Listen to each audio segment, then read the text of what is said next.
Okay, so we're going to be reviewing Season 3, Episode 4, House of the Dragon.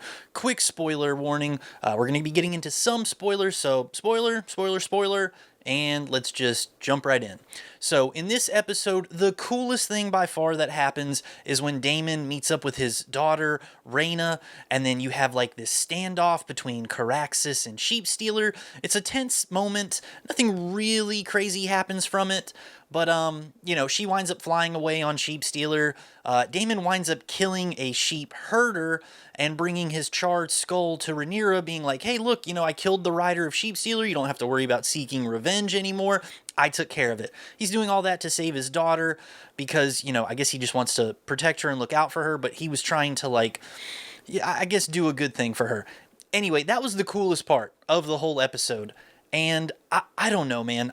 It's a bit disappointing because last week was a slow episode, and I get that you got to, get plot points in place and set up the story and, get all the pieces on the board moved into the right positions, but this one just felt a little bit boring, and you get 2 weeks in a row of, stuff with very little action, very little high-intensity moments, and it was a bit of a bummer.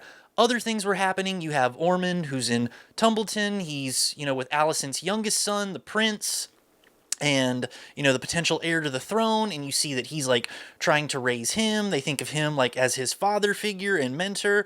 And there's, this weird dynamic there. And then you have, over in another area, you have Kristen Cole in Harrenhal. And he runs into the witch, and they talk. And she's like, oh, hey, Aemon was just here, he's gone now, and you never see it happen on camera, so you don't know if it's the truth, you don't know if it's a lie, you don't know what to believe.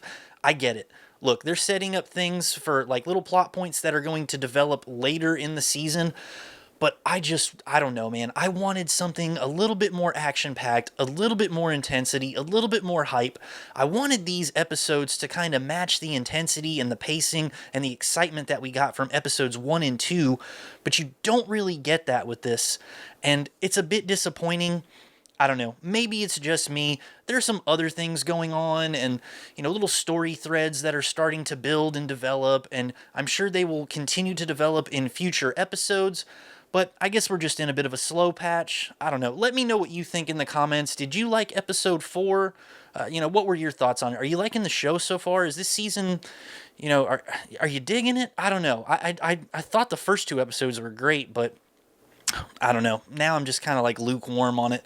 But anyway, if you get a chance, go ahead and subscribe to the channel, leave a like, and we'll be back here next week to do an episode 5 review as well. So I'll catch you on the next one. Peace.